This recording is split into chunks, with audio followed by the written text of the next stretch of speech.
Assalamualaikum warahmatullahi wabarakatuh. Nama saya Faris Dafa Arsyad, NIM 200606110086, jurusan Teknik Arsitektur, kelas C, Arsitektur Pancasila. Di sini saya akan mempresentasikan makalah saya yang berjudul Perbandingan Ideologi Pancasila dengan Ideologi Liberalisme. Sebelum kita menuju inti pembahasan, mari kita mulai dengan membahas apa itu ideologi sebenarnya. Ideologi berasal dari bahasa Perancis, yang dimana terdiri dari dua kata. Di kata pertama yaitu ideo, yang bermakna gagasan. Yang kedua, logi, yang menjuru ke bahasa Yunani, logos. Logos biasa digunakan untuk menjelaskan logika atau rasio. Kata ideologi ini pertama kali diperkenalkan oleh seorang filsuf berkebangsaan Perancis yang bernama Destutt de Tracy. Menuju ke pembahasan selanjutnya, kita akan membahas salah satu ideologi yang akan kita bahas. Dimulai dengan Pancasila. Ideologi Pancasila adalah ideologi yang telah disepakati oleh masyarakat Indonesia untuk menjadi dasar hukum dalam bernegara dan juga bermasyarakat. Kata Pancasila sendiri berasal dari bahasa Sanskerta yang memiliki arti 5 dasar. Ideologi Pancasila terlahir dari pandangan hidup bangsa Indonesia yang kemudian dijadikan suatu rumusan oleh pendiri bangsa Indonesia. Sebagai sebuah ideologi, Pancasila memiliki 3 dimensi, yaitu dimensi realita, yang kedua adalah dimensi idealisme, dan yang ketiga adalah dimensi fleksibilitas. Adapun ciri ideologi Indonesia, ideologi Pancasila adalah ideologi Pancasila berdasar dari falsafah hidup masyarakat Indonesia. Yang kedua, Pancasila berdasarkan ketuhanan yang Maha Esa. Yang ketiga, ideologi Pancasila menganut sistem demokrasi Pancasila. Yang keempat, ideologi Pancasila menerapkan sistem pemerintahan dan semua aspek kehidupan berdasarkan hukum. Yang kelima, ideologi Pancasila bersifat terbuka, kreatif, dan dinamis. Yang keenam, isi ideologi Pancasila tidak bersifat operasional dan terperinci. Yang ketujuh, ideologi Pancasila berasal dari rakyat dan menginspirasi rakyat. Dan yang terakhir, Pancasila menghargai keberagaman dengan tidak keluar dari prinsip-prinsip dan batasannya sebagai ideologi terbuka. Pancasila juga memiliki beberapa fungsi.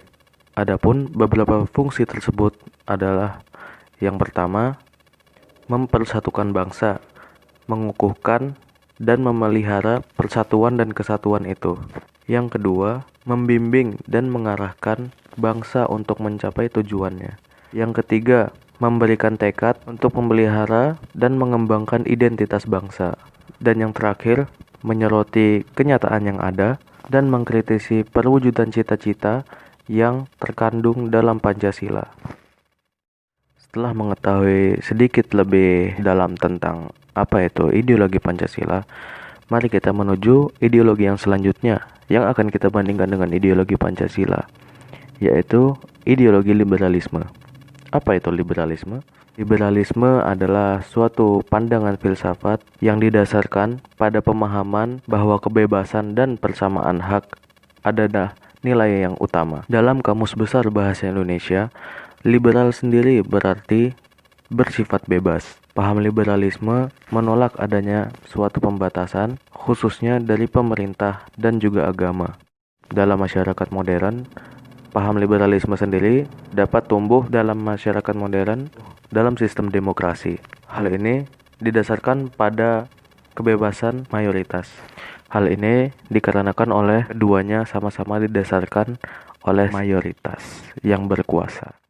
Munculnya ideologi liberalisme dilatar belakangi oleh keadaan Eropa yang saat itu diwarnai oleh perang agama, feodalisme, dominasi kelompok aristokrasi, dan bentuk pemerintahan yang bercorak monarki absolut. Dan dengan dukungan dari pikiran para pemikir liberal klasik seperti John Locke, J.S. Mill, Herbert Spencer, Adam Smith, David Hume, ide-ide liberal tersebut mulai terwujud dalam pemikiran baik pemikiran ekonomi maupun sosial. Hingga akhirnya perkembangan liberalisme sebagai ideologi politik semakin mantap seiring dengan terjadinya revolusi Perancis, revolusi Inggris, dan revolusi Amerika. Terdapat 3 nilai mendasar yang ada dalam ideologi liberalisme. Yang pertama adalah kehidupan, lalu kebebasan, dan juga hak milik. Berikut adalah beberapa nilai pokok yang berdasar dari 3 nilai yang sebelumnya saya sebutkan. Yang pertama, kesempatan yang sama. Yang kedua, setiap orang mempunyai hak yang sama dalam menyampaikan pendapat. 3. Pemerintah harus mendapat persetujuan dari rakyat. Yang keempat, hukum yang memerintah. Yang kelima, negara hanyalah alat. Yang keenam, pun menolak ajaran dogmatisme. Setelah sedikit membahas keduanya, mari kita menuju puncak pembahasan di mana kita akan membandingkan kedua ideologi yang telah saya bahas sebelumnya. Yang pertama, dalam hal hak individu. Pada ideologi liberalisme, hak individu sangat dijunjung sesuai dengan 3 dasar yang telah saya sebutkan tadi. Bahkan negara tidak berhak mengganggu hak individu atau yang biasa kita kenal dengan hak asasi manusia. Akibatnya, para bangsawan atau orang-orang yang memiliki kelas ekonomi yang lebih tinggi memiliki hak yang lebih besar daripada orang-orang yang memiliki nilai ekonomi yang rendah. Hal ini tentu memicu kesenjangan sosial. Lain halnya pada ideologi Pancasila. Pada ideologi Pancasila, hak individu tetap dihargai, namun sedikit dibatasi agar tidak mengganggu kebebasan milik orang lain. Yang kedua, dalam hal kepentingan bersama. Pada ideologi Pancasila, kepentingan bersama dijunjung tinggi di atas kepentingan pribadi.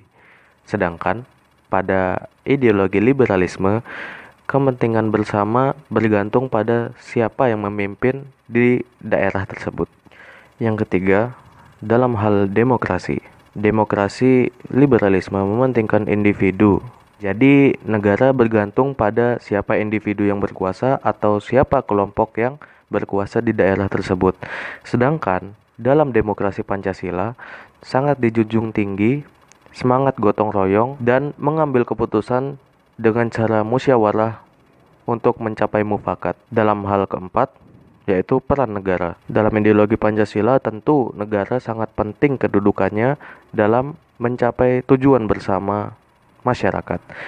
Sedangkan dalam ideologi liberalisme, negara hanyalah dijadikan alat untuk seorang yang berkuasa di daerah tersebut mencapai tujuannya.